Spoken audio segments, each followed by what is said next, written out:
Hi, everyone. Welcome. You have reached our technology center and at the open house here at Thayer, and we are excited to have Mike Landry with us today to share with you more about technology at Thayer. So without further ado, Mr. Landry. Thanks, Annie. Good morning, everybody. How's everybody doing? I know you can't say great, but I hope you're all doing great on this chilly October morning that we have.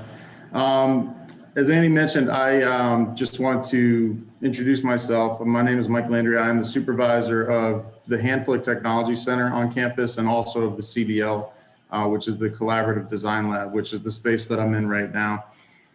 If you're looking at me right now, what you see is the room. I'm actually using one of the presentation cameras that we've invested in for some of the COVID relief for our courses and remote learning. So you'll see myself, and then you'll see more of a panoramic 360-degree view of the collaborative design space, so you can kind of get a sense of the room, my office, as I'm fortunate to call it. So in addition to just introducing myself and a little bit about what I do here, I do want to show you some of the highlights of the technology that we're currently utilizing, and then technologies that we are hoping to implement soon. There are certain things that we started implementing last year before the remote learning kind of kicked off and moved us offline a little bit onto bigger and more important things. We're trying to get back to those things, so I'd like to share some of those things with you as well. I do have a PowerPoint prepared, so I'm just going to go ahead and quickly share my screen. And I'm going to start at the first slide here. All students at Thayer Academy, when they are enrolled, do get a MacBook Air laptop.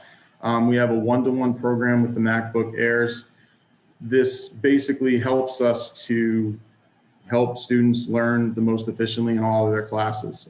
We have a large variety of different applications that can be used with the MacBooks.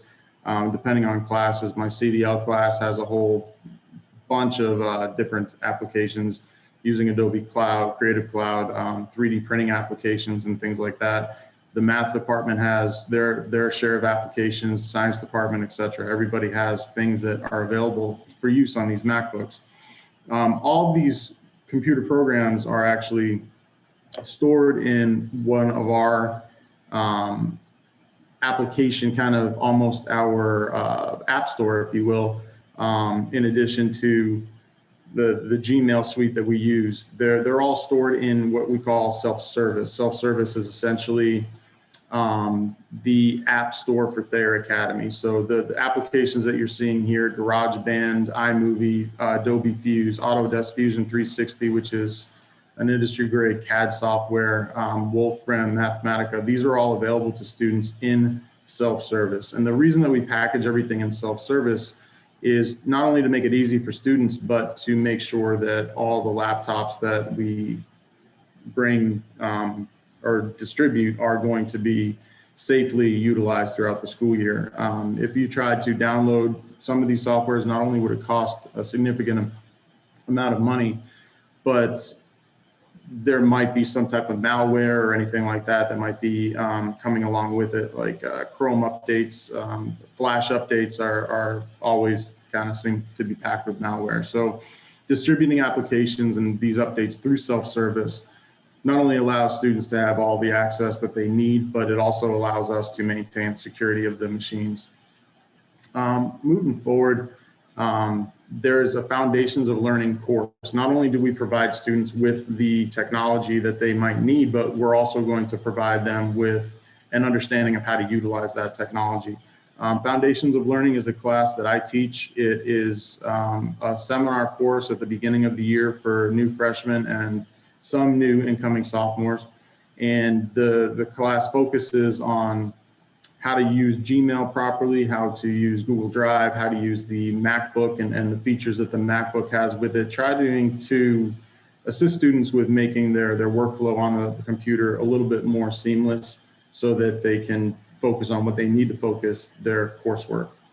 In addition, college counseling and the library also work with the students in Foundations of Learning in order to teach students about research methods with the library and to kind of get students' minds around the college counseling or the college prep process and things of that nature. On campus is our learning management system. So Foundations of Learning and all other courses are centered in on campus. It's a central location that we utilize for students so that they know exactly where they need to go to view their course pages, to view their homework, to turn in homework at times. Everything is centered around on campus. So we didn't have this a few years back. We did incorporate this, I think, about 3 years ago now. And it's made a huge difference in just how teachers and students work and how everything, again, we're trying to create this seamless experience for students and everybody. So on campus has really assisted with that.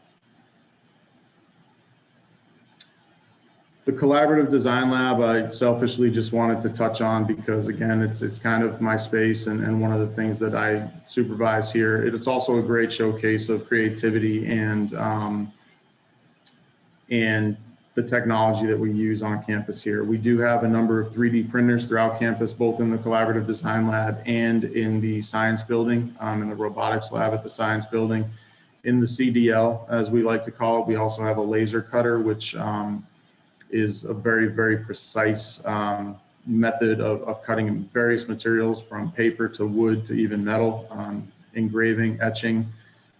We have a vinyl cutter that allows students to cut out stickers, pretty neat stuff. And really, what's really neat about it is that it assists students in thinking a little bit more outside the box. A lot of courses, you take the course, you read the material, you study the material, and then you go. But this really opens up a little bit more of critical thinking for students.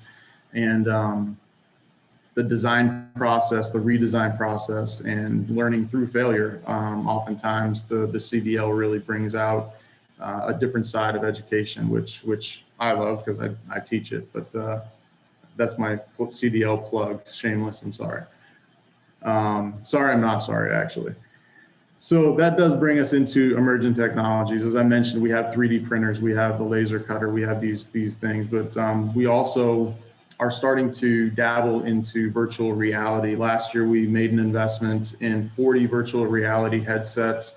Again, before the pandemic, we were starting to get more classes involved. Essentially, what it allowed for courses, for teachers, and for students was to create a more immersive and interactive experience. An example would be Google Earth VR. Would allow students in a Spanish class that I worked with to travel to Madrid, Spain, and travel within the walls of one of the churches that they were studying in their class, and allow them to see all the artifacts and all of the history that was in that building almost firsthand, which again just kind of takes that picture off of the page of the textbook that you might be reading and learning from. But then when you're in it and you're actually looking around in the 360 environment, it's very kind of breathtaking, honestly. It's significant. This is a sample of Google Earth VR. If I just play this video quickly, you can see that you're kind of flying into what looks like Google Earth, but then you can go into the street view to get this closer view of what's going on around you. So it's a really cool, immersive environment.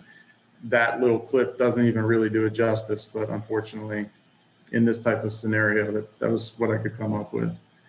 We also utilize something called Google Expeditions. The science department was utilizing this quite a bit in their educating students on marine systems. Instead of just going and again, reading about this, we can click on the link here and it's going to open up this exotic marine system. And again, if we look around, you have a 360-degree view of what's going on in these marine systems, which is really, really cool. There's multiple slides involved. There's voiceovers in some cases. Again, it just creates this more immersive learning environment for students. And lastly, we actually started working with students on creating their own immersive environments too. So Google has something called Tour Creator, where we can actually create our own tours. So maybe in the past, we might have created something on photosynthesis that might have looked like the image that you see on the left-hand side. We have a picture of a sun, a cloud, the flower, and we have little notes on what's going on within the picture and how photosynthesis occurs. On the right-hand side, we have the 360-degree view thumbnail of Tour Creator. So I'm just going to click on that quickly.